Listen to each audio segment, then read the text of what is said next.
The rain had turned into bullets. Not real ones, at least not yet, but that was the feeling. Each drop slammed against the rusted tin roof like a warning shot. I crouched beside the window. Glock in hand, the safety already off. In the alley below, a cat knocked over a trash can, and for a second my finger twitched. I almost fired. That's what fear does after years of looking over your shoulder. This isn't Mexico. This is Phoenix, Arizona. And it's been 8 years since I crossed that border with nothing but a fake name and a stitched-up bullet wound. But some nights like this one, I swear I'm still there, trapped in the Sonoran dust blood, on my boots, orders ringing in my ears. Back then, I served under a man the world thinks they understand, El Ruso. Ruthless, brilliant, unforgiving. But if you think he was the real boss, you haven't been paying attention. I did more than carry his orders. I watched his eyes when he received them. I saw his hands shake. I listened when he said, "This didn't come from me. It came from above. Above El Ruso." Let that sink in. The night I knew the truth, it still lives in my bones. December 17th, 2012. Sonora. The air smelled of diesel and wet concrete. We had just executed 3 men who dared question an arms shipment that had mysteriously vanished en route to Agua Prieta. 2 of them were barely out of their teens. The third, older, begged, cried. I still hear it in my dreams, how he tried to say my name before I pulled the trigger. I didn't let him finish. El Ruso was watching. So was someone else. A man with no code name, no face in the system, but everyone knew better than to ask who he was. Even El Ruso called him Señor, and when he spoke, all our radios went silent. I can't unsee what I saw that night. The way El Ruso stood 2 steps behind him. Not beside. Behind. Like a soldier. That's when I realized I was just a shadow in a war of ghosts. But that's not how this story began. No, if you want to understand how a poor kid from Navajoa became the man who held secrets that could burn down the empire of the Mayos, we have to go back. Before the blood. Before the black SUVs. Before I stopped believing in God. Let me take you there. But I'll warn you now. You think you know who runs the cartel, let me tell you who really does. I was born in a place people only mention when the violence makes the news. Navajoa, southern Sonora. Dust roads. Houses stitched together with scraps of plywood and hope. No hospitals, just prayers. No future, just survival. My mother used to say God skipped us. Maybe he'll come next year. He never did. My earliest memory is of smoke. Not from a fire, but from the crop dusters that flew over our fields, releasing chemicals that made our eyes burn and throats close. My father worked those fields until his lungs collapsed. They buried him in a cheap box wrapped in a tarp. I was 7. My mother scrubbed rich people's floors in Culiacan to keep us fed. Every Sunday she came back with a smile and bruises on her wrists. I never asked. I knew. My older brother Julio tried to protect us. He joined a local security crew, the kind that patrolled the town, pretending to be cops, pretending not to sell protection. He was 17. They found him in a ditch. 6 months later, his tongue gone, his hands broken. No one ever came to ask questions. That's how you learn early on that justice is just a bedtime story they tell rich kids. I went to school until I was 14. After that, it was the streets. I worked at a mechanic shop, then as a runner at a gas station. I was fast. I didn't ask questions. I kept my mouth shut. That made me useful, but it also made me invisible. Until one day, that changed. I was 19 working the night shift at a Pemex station off Federal Highway 15. It was dead quiet, just the hum of bugs and my cigarette burning low. A white Tacoma pulled in. Out stepped a man with tattoos creeping up his neck and a smile too calm for someone in his line of work. He wore a red tank top even though the desert night was cold. Everyone called him El Güero Camiseta. I didn't know it yet, but that man was my ticket into the underworld. He asked for gas. I filled his tank. Then he asked if I wanted to earn real money. I paused. That's all it took. That single second of hesitation of not saying no was the moment my life changed. He tossed me a burner phone and said, "Answer when it rings. Don't talk unless they ask. Don't ask anything. Not yet." That night, I lay in my bed staring at the ceiling, holding the phone like it was a bomb. I knew what it meant. Everyone in Sonora knew what a call from them meant. But still. I answered when it rang. 3 days later, I was in Caborca inside a dusty safe house surrounded by men with rifles and dead eyes. That was the first time I heard the name El Ruso. The safe house smelled like gun oil sweat and bad decisions. Everything was beige walls couch, even the dust in the air. A single oscillating fan clicked endlessly like a broken clock refusing to die. No windows, no clocks, just men sitting on plastic chairs silent, watching the door like it owed them blood. I sat on the edge of a metal cot trying to act calm, but my hands kept betraying me, fidgeting, twitching, gripping the burner phone like it was a lifeline. Then the door opened. He didn't walk in. He entered like gravity bent around him. El Ruso. I'd seen pictures, heard stories, but nothing prepared me for the presence. He wasn't loud. He wasn't even big. But his eyes, they made you feel like he already knew everything you were going to say and didn't care. He looked at me once.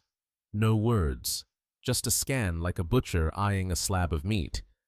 Then he turned to El Güero and said, "If he runs, shoot him in the legs." Everyone laughed. I didn't. That night, I wasn't given a gun. I was given a job carry a duffel bag from Caborca to a car parked on the edge of the desert highway. No instructions, no questions, just walk, drop leave. I thought it was a test. I was right. The moment I handed over the bag to the man in the white Chevy Malibu, I heard the click of a rifle. From the bushes. Then the sound of bones breaking, screaming, tires peeling off. I ran. Back at the safe house, I expected punishment. But instead, El Güero handed me a cold beer and said, "Now you're in." That was my first mission. The next week, I was taken to a ranch in the outskirts of Magdalena. Horses, dogs, men with AR-15s, and a concrete pit in the back filled with burned tires and ashes. That's where they taught me how to use a gun. Not just shoot. Use. Clean it.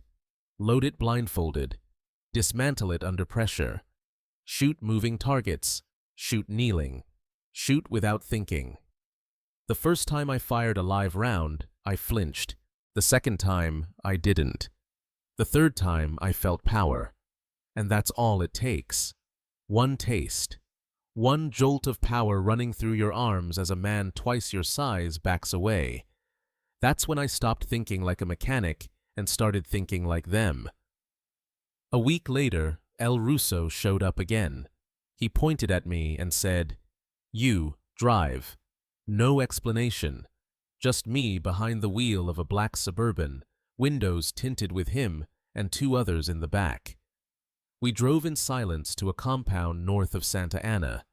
Inside was a gathering. Men in suits, others in military uniforms without name tags. Deals were made. Envelopes exchanged. I wasn't asked to speak. I was there to watch. That was the first time I understood this wasn't just crime. This was structure. This was governance, a parallel system that didn't need elections or press conferences. It needed fear, loyalty, silence. When we returned, El Ruso tossed me a phone and said, "You're part of the next route. No more tests. No more questions. Just the path in front of me opening wider and darker." They didn't call it initiation. They called it clarification. As if what we were about to do was meant to clear something up about who we were, what we feared, or what we'd become. It started with a drive. We were 6, all under 25. They threw us into a van with no windows and drove us out past San Luis Rio, Colorado, into the salt flats. No words, just the wind and the sound of tires crushing bone-dry earth. When the van stopped, a man in a black cap opened the door. He tossed each of us a shovel and said, "Dig, 1 meter wide, 1 meter deep." No one asked why. After hours of breaking ground under the burning Sonoran sun, we finally understood. These weren't for training. They were graves. One of us broke. A boy from Guaymas started sobbing, said he wanted to go home, said he didn't sign up for this. They shot him in the leg, left him there while the rest of us finished digging. That night, they brought us into an abandoned warehouse outside Mexicali. The floor was blood-stained, but not fresh. The smell had settled. You only notice that kind of stench when you've been around death long enough to tell the difference between new and old. Inside, we stood in a circle, stripped of phones, wallets, even shoelaces. One by one, they made us kneel in front of a steel drum. Each of us had to tell the room why we were there, not just words, but truth. Lies got you cut. We all knew it. When it was my turn, I stared at the concrete and said, "Because I have nothing left. And if I'm going to die poor, I'd rather die feared." Silence. Then a nod. That's when they gave me the knife. Not a gun. A knife. Rusted heavy, still stained with dried blood. They brought out a man, hands tied, mouth taped. They didn't tell us what he did. They just said, "Finish what the last one started." I didn't ask who the last one was. I didn't need to. I hesitated maybe half a second. Then I stepped forward. When it was done, they didn't applaud. They didn't congratulate me. They just handed me a new phone, a clean shirt, and a patch to sew inside my jacket a wolf's head with 2 red eyes. That was it. I was now part of El Círculo, the tight inner circle under El Ruso's command. No more courier work, no more babysitting stash houses. From that moment, I was eligible for roots missions, and worst of all, names. You see, once you knew names, you couldn't leave. My first briefing came 2 days later in a trailer outfitted like a war room. Maps, photos, call logs, burner codes. We were assigned to monitor Paso de la Muerte, a deadly corridor between Sonoita and Arizona. Our job wasn't just to protect the route. It was to control the silence. Every time a whisper escaped, we erased it. And each time I obeyed, they trusted me more. What they didn't know, what even I didn't know then, was how deep this would go. That I wasn't just becoming a soldier. I was becoming a believer. The desert has no memory. That's what they told us. Bury something out there, and in a week, even the wind forgets. My first real mission wasn't glamorous. It wasn't shootouts or power plays. It was silence. Protect the route. Erase the noise. They gave me a Nissan pickup with plates from Chihuahua, 2 radios, 1 encrypted, 1 not, and a Beretta with the serial filed off. I was told to drive alone, shadow a small convoy carrying 80 kilos of product across the border to Ajo, Arizona. 3 hours of dirt roads, paid checkpoints, and one promise. If anything goes wrong, don't call us. Clean it or die trying. Halfway there, things went wrong. A rancher young, maybe my age, had set up a drone camera near the trail. Not military, just curious. Maybe hoping to catch a coyote or deer on film.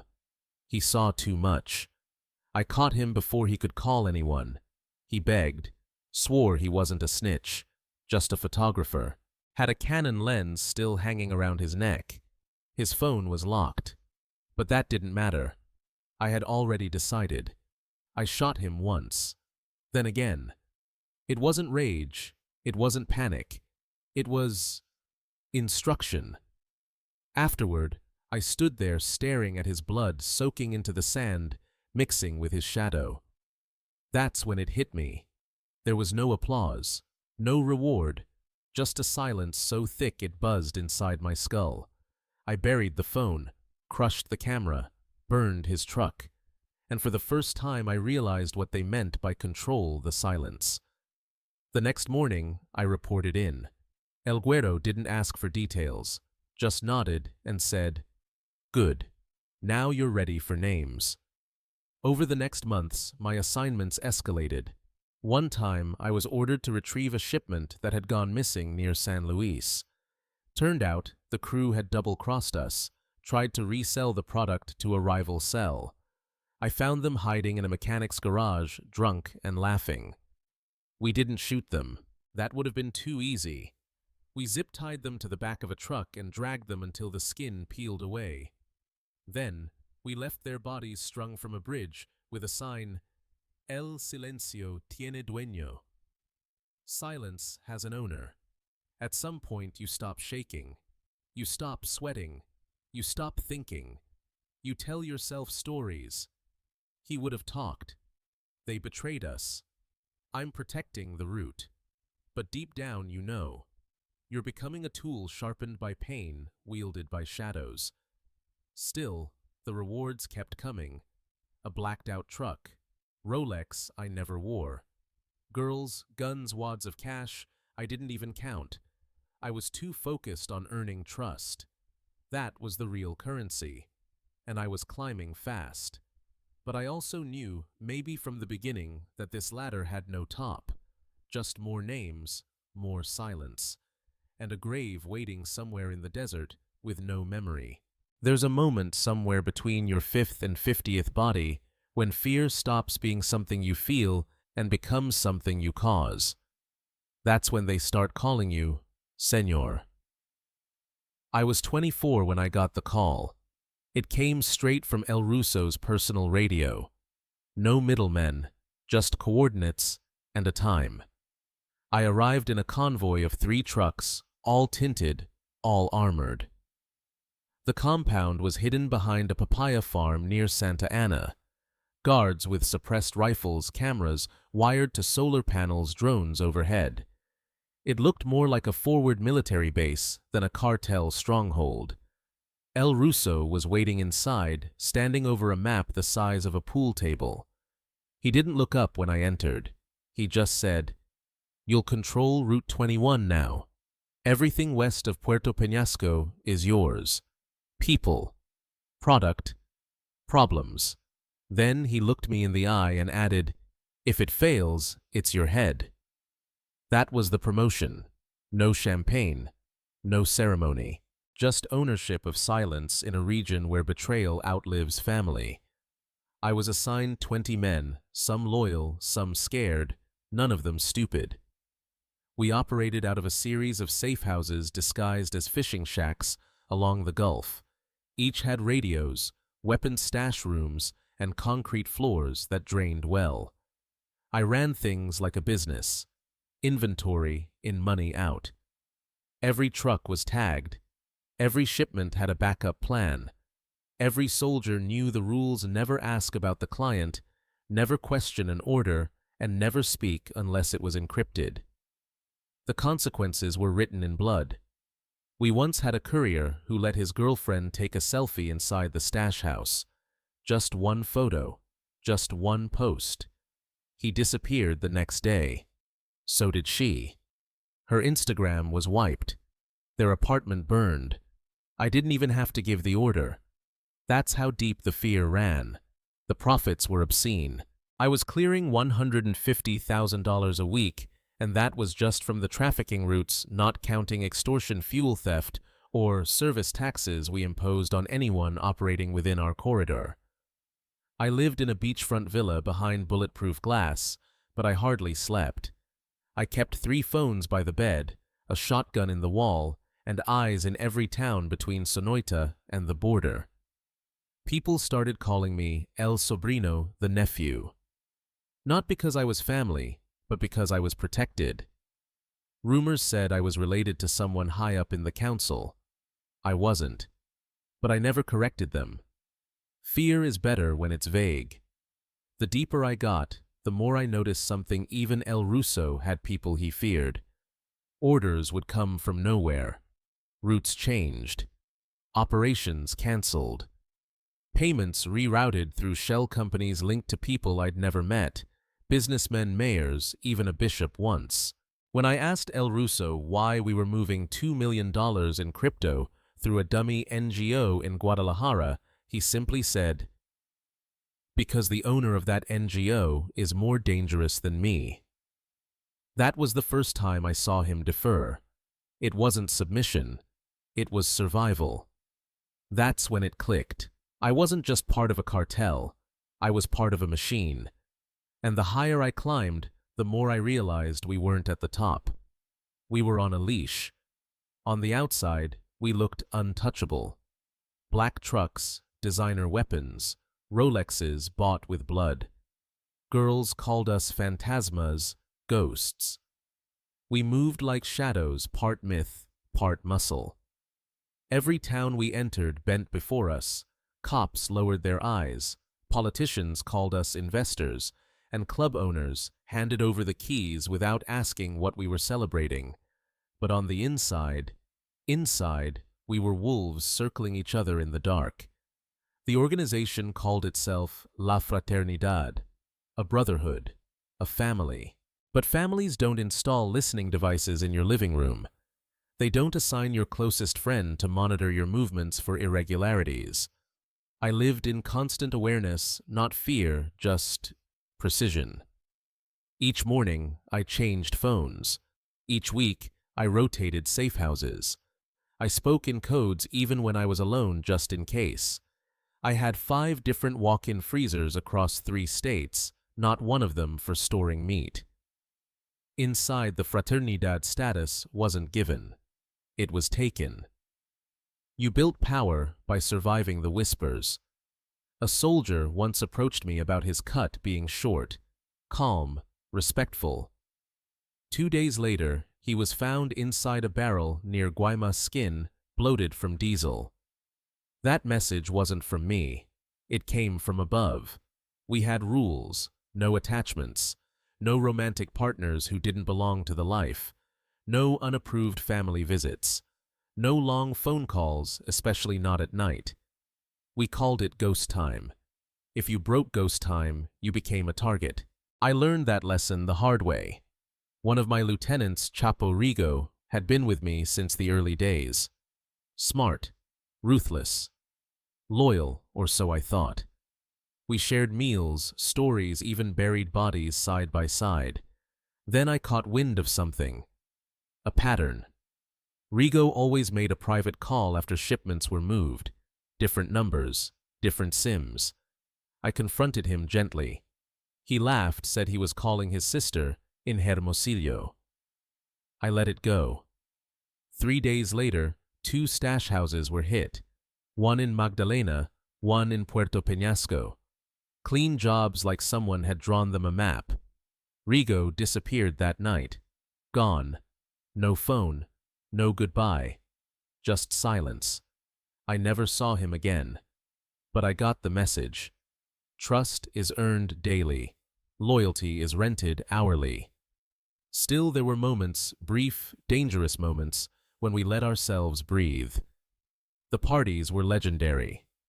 Imagine a hacienda in the mountains strung with lights and guarded by ex-soldiers, a pool filled with champagne.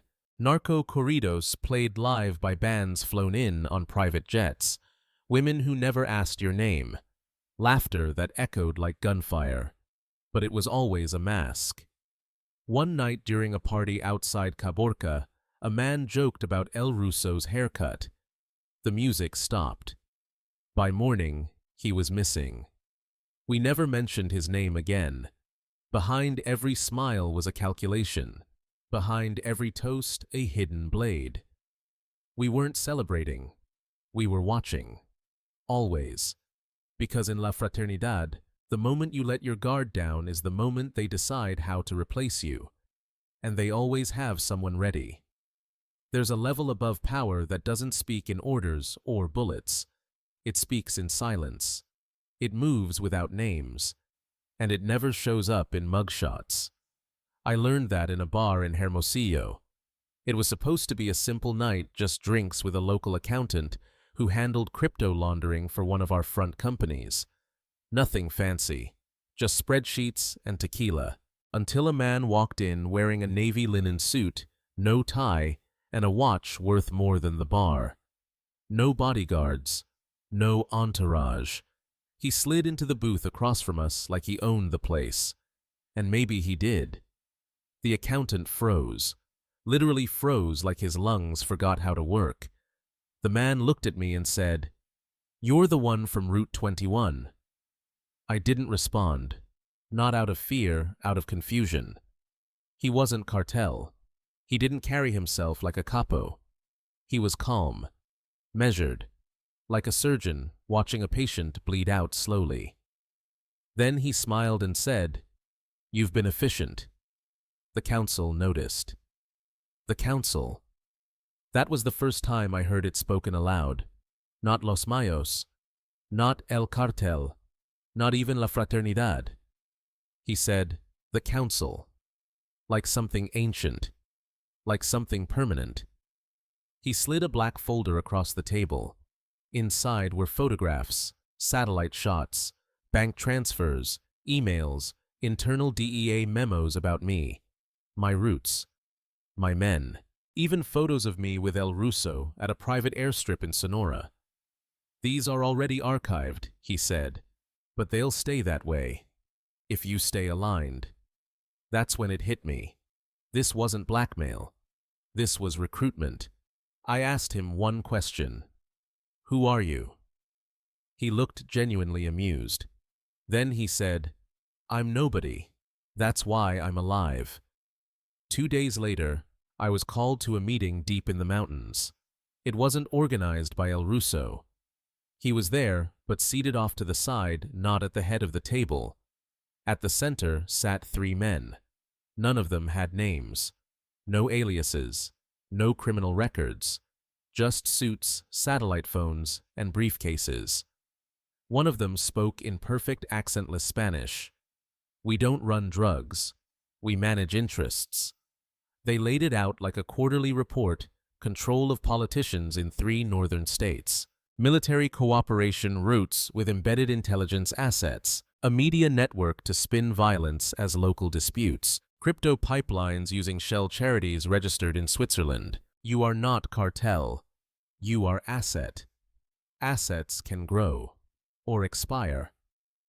El Ruso didn't say a word. I understood then that all this time we had been playing narco checkers on a board built for chess. I left that meeting with a new satellite phone, a new number, and a new assignment coordinate shipments along a coastal route to benefit offshore investors I'd never meet. It didn't feel like crime anymore. It felt like government. And suddenly, all those bodies I'd buried in the desert, they weren't the secret. This was. Because if the world ever found out who truly funds the blood in Sonora, who profits from it, every so-called cartel would look like a footnote. And I was standing in the preface to something far bigger. The call came at 2:14 a.m. No name, no voice, just a single phrase whispered in static. "They know." I didn't ask who they were. In this world, the question never matters, only the escape. Within 15 minutes, I was in the back seat of a black Hilux stripped of all phones, all ID, driving south through dust and panic. My men, what was left of them, didn't ask questions. They just drove. Hours earlier, a shipment had gone missing near Puerto Libertad. 40 kilos of synthetic fentanyl. Gone. Not stolen, erased. GPS jammed. Guards dead. No witnesses. But this wasn't a rival hit. This was internal. The kind of disappearance that only happens when someone up high decides to burn a piece off the chessboard to keep the rest in play. That piece was me. By the time we reached Caborca, 2 of my safe houses had already been torched, my crypto wallets emptied, my accounts frozen. My own men were whispering into phones when they thought I wasn't listening. I confronted El Ruso, met him at the ranch near Magdalena. Just the 2 of us. No guards, no words at first. Just that silence, the kind you only hear before a gunfight or a funeral. He lit a cigarette and said, "It's not personal." I laughed. Not because it was funny, because it was true. I was never family. I was useful. And now I was a liability. He offered me one option: disappear. Leave. Now. And never speak of what you saw in the mountains. I wanted to kill him, but I also wanted to live. So I ran. I used an old coyote contact from my earliest days, the same man who once smuggled prostitutes across for parties in Rocky Point. He owed me a favor. I cashed it in. But before I crossed, I made one last mistake. I called my mother. She answered with that tired voice she always used when she knew it was dangerous to speak. I told her I was okay, that I loved her, that I was getting out. She said, "They've been watching the house." I told her to pack a bag, that I'd send someone. The line went dead. 2 days later, I got the photos. Her body in the kitchen, face down, slippers still on. The message was clear. Silence isn't an option. It's an oath. They didn't kill her because she knew anything. They killed her because I did. I crossed the border that same night through a storm drain beneath Nogales, came up in a warehouse filled with rotting produce and rats the size of dogs. I traded the last of my jewelry for a passport, a new name, and a fake backstory. Since then, I've changed homes every 6 months, changed phones every 2. I haven't used my real name in 8 years. But it doesn't matter how far you run. When you've held the truth in your hands, truth that could tear down empires, you never really escape. You just wait for the knock. Some nights, I wake up before the knock, before the dream ends, before the breath leaves my lungs. I wake up and listen not to the door, but to the silence behind it. Because when you've lived among ghosts, silence becomes the loudest sound you know. It's been 8 years. 8 years since I ran. Since I traded power for paranoia, money for anonymity, fear for freedom that never really came. I live in a small house now, somewhere in America. You'd never find it on a map, not because it doesn't exist, but because I no longer do. My name is fake. My papers are flawless. I work a dead-end job, smile at neighbors, tip well, keep my head down. But every night when I close my eyes, I see the map. The one in El Ruso's war room. The one where we weren't just routes and ports, we were resources. Pawns. I see the folder the council gave me. The one filled with satellite images of politicians, DEA agents, Wall Street, accounts all tied together like veins in a living organism that fed on chaos. And I wonder, what would happen if the world saw that? Not the gunfights, not the headlines, but the architecture of corruption. The way governments looked the other way, the way banks cleaned the blood, the way power passed from cartels to cabinets without ever changing hands. I've recorded everything. Not for revenge, not for redemption, but because truth once buried becomes a weapon. There's a hard drive sealed in concrete, coordinates memorized. In case I don't wake up, in case the knock comes, in case someone out there still believes that justice isn't just a bedtime story. And if you're listening to this now, if you're hearing these words, it means one of two things. Either I finally found the courage to speak, or they found me first. But before I go, I want to leave you with this. You think you know who runs the cartels. You think it's the men with guns, with face tattoos, with gold chains and songs written about them. The real boss wears no mask. He doesn't show up in corridors. He doesn't run from the law because he is the law. He sits behind desks, signs contracts, hosts charity galas, and when men like El Ruso or me get too close to the truth, he erases us like pencil on paper. So, remember this. The most dangerous criminal is not the one you fear. It's the one you vote for. And if I disappear after this, don't look for me. Look for him.